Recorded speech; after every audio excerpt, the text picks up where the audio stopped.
I'm Bill McWilliam, president of Cascadero Copper, CCD on the TSX Venture Exchange. Cesium is one of the world's rarest metals with a growing industrial demand. Drilling is underway on our Tehran property in Argentina to prove up a cesium resource. Cascadero's patent-pending leach process has the potential to make Cascadero the lowest cost supplier of cesium in the world. Visit our website, cascadero.com, or phone us at 604-924-5504.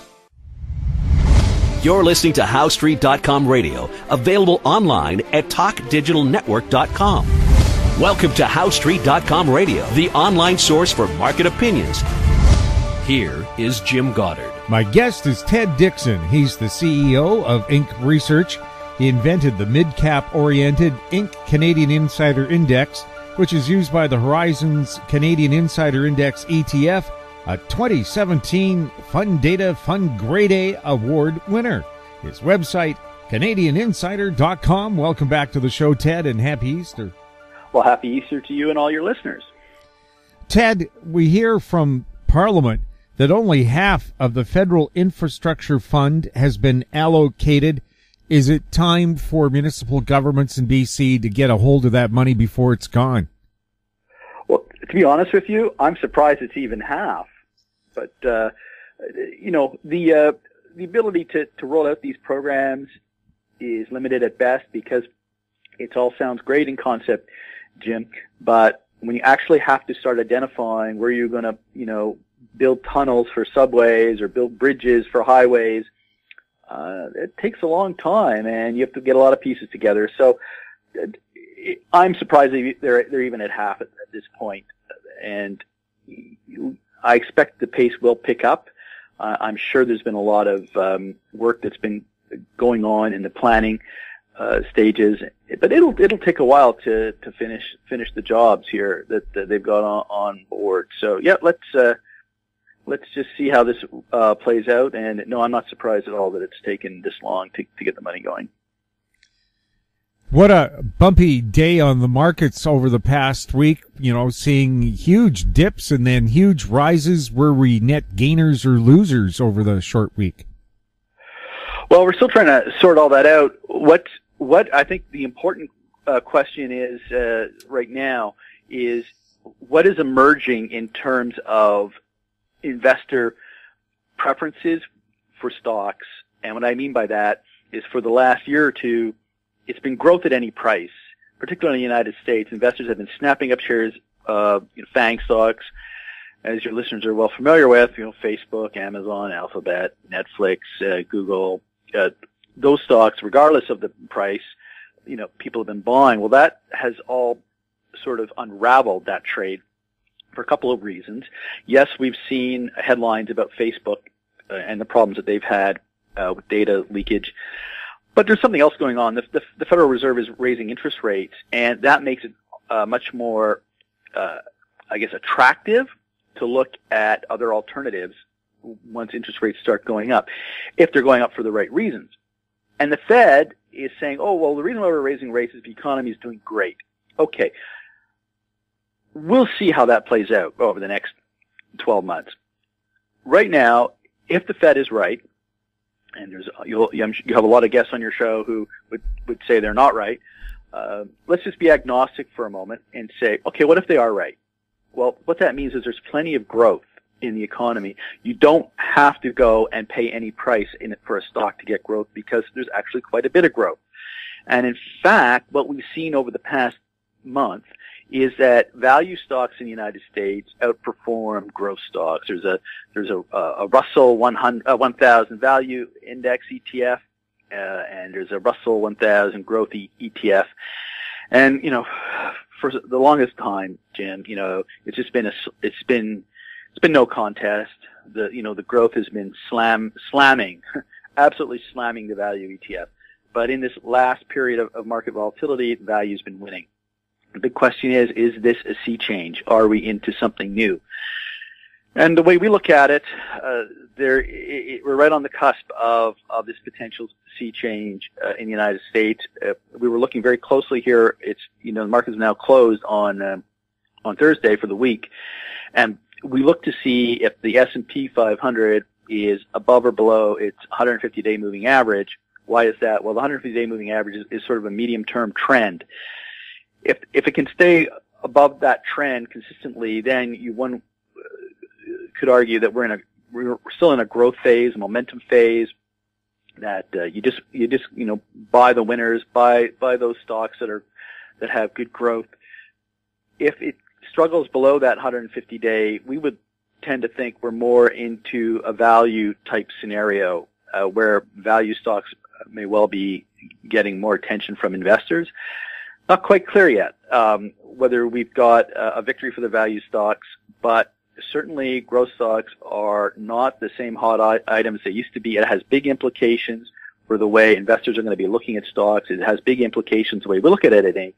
We look at our indicators, and right now we have our U.S. indicator, for example. It's moving up, but moving up in a growth market is a lot different than moving up in a value market. In a value market, it's got to move way up and a lot further than it is now. If we find that we're in a value market, our indicators would suggest that this volatility and ability for the U.S. market to make a lot of new highs is probably very limited.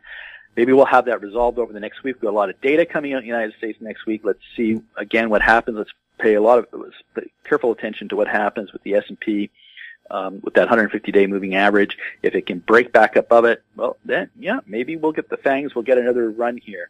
But if it struggles, it doesn't mean we have to throw in the towel in the stock market. I think it means you have to pivot to start looking for better valued companies. We'll have more with Ted Dixon right after the break. Cypress Development Corp's flagship lithium project is located just east of Albemarle's Silver Peak mine in the heart of Clayton Valley, Nevada. A 12-hole exploration drill program for lithium-enriched claystone on Cypress's 100% controlled properties is now underway. Cypress Development Corp trades on the TSX Venture Exchange, symbol CYP, the Pink's CYDVF, and on Frankfurt's C1Z1. For more information, please visit our website, cypressdevelopmentcorp.com. Glance Technologies owns and operates Glance Pay, a disruptive mobile payment technology now live in 16 cities in Canada and about to launch in the US. With revenues up 664% in the last quarter, Glance Technologies has the potential to be a worldwide leader in an industry projected to grow to $1.3 trillion in 3 years. Glance Technologies stock symbols are GLNFF in the US and GET in Canada. Find out more at glancepay.com. Welcome back. We're speaking with Ted Dixon. Ted, we had disappointing numbers come out of Canada saying that for the first time in a long time, the economy shrunk a bit. Do you have any idea why? Well, according to Stats Canada, two drivers, one temporary and one maybe not so temporary. There was some shutdowns in the energy oil patch, unexpected, big maintenance in, I believe it was in oil sands facilities. So it just shows you how important the oil sands is to Canada and the overall growth of the economy. Something that may not be as temporary was a slowdown in real estate-oriented services. So I think we're seeing a cooling in that area, in part due to the measures that the federal government has brought in, and in part due to the lagged impact of the better late than never interest rate hikes by the Bank of Canada. I mean, one reason why we're so vulnerable or sensitive, I'm not going to say vulnerable, I'll use the word sensitive to the real estate sector, is the fact that the Bank of Canada dragged its feet so long in trying to get back to normal, really backed itself into a corner where the real estate sector is way overrepresented in the economy right now. You can thank Stephen Poloz for that. And that was not, he was saying, oh, we're going to boost exports. Well, we've been telling him, and people have been listening to Jim, to your show and these interviews, have been saying, the money's going into real estate. This is just a dream, this old school dream that you're going to lower interest rates, sort of kick the currency down, and you're going to boost exports. And the global economy doesn't work that way anymore, So now we're going to pay the price for those policy mistakes in the Bank of Canada. No one seems to care in Ottawa about the Bank of Canada. They don't hold the Bank of Canada accountable. So that's a bit of a mess. But on the bright side, the Canadian economy is going to be supported by the people in it. We talked about that a lot. I think we're pretty much near full employment in Canada. Good help is hard to find. Jim, I was just trying to get lunch in the Richmond Oval today, and I can tell you, and this is not nothing to do with this one firm or anything, but it took forever because they can't get staff members. They just can't hire. And that's not the only firm. That's just one example. There's plenty of jobs that are available at a certain wage that companies can afford to pay, but the ability to get these people is to work for you is very hard. So the economy is going to have inflationary pressures. We've seen it. We had blowout inflation numbers this month from last month. So it's not like the Bank of Canada can sit back and go, oh, we got to think about cutting rates. No, all the Bank of Canada can do now is trot out the governor again, saying, oh, well, we're concerned about a slowing of the economy, and drag his feet even more on raising rates, which will just distort things even further. So we'll have to see how it goes, but I wouldn't get too worked up over one month of data. I think no, we're not going to have the same type of growth we had last year. Hey, but look, the growth last year was over 3%. The December numbers were raised up, so I wouldn't get too despondent over 1 month of a GDP relapse here. We'll have more with Ted Dixon right after this. Hi, I'm Douglas Mason, President and CEO of Magnum Gold Corp. Inc., MGI on the TSX Venture Exchange. A 2015 drill program on the LH property intersected high-grade gold, including 16.9 meters of 13.58 grams and 11 meters of 20.66 grams per ton gold. A follow-up drill program is planned to further evaluate previously identified subsurface high-grade gold mineralization. Please visit our website at magnumgoldcorp.com. Don't miss out. Stay informed. Receive the HowStreet.com weekly recap with thought-provoking podcasts, radio, and articles delivered to your inbox. Sign up for the HowStreet.com weekly recap on our homepage at HowStreet.com. Welcome back. We're chatting with Ted Dixon. Ted, Donald Trump is threatening more regulations on Amazon, which has the potential of being the first company to hit the $1 trillion mark. Are more regulations on that necessary, or is this just good business? Well, Jim, I think it's almost at $1 trillion in Canadian dollars, not quite there in U.S. dollars. But look, these companies, Amazon and Facebook, they've developed a tremendous amount of market power by the size of their networks and their technology. And what I mean by market power is their dominance in any market that they operate in. And this should concern regulators, because when you have an oligopoly or a monopolistic situation, the tables are turned in favor of the company and against consumers.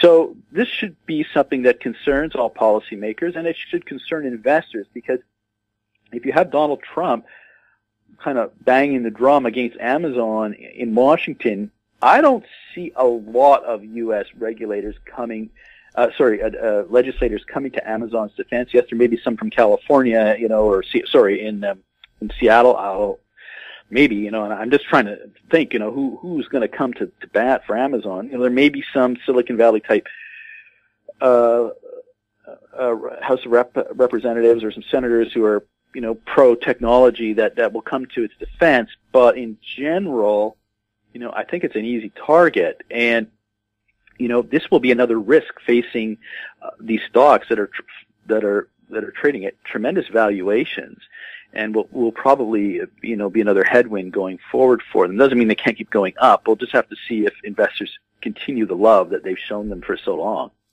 Well, isn't the owner of Amazon, George Soros, a Democrat and anti-Trump? Jeff Bezos? Or Jeff Bezos, I should say. Jeff Bezos.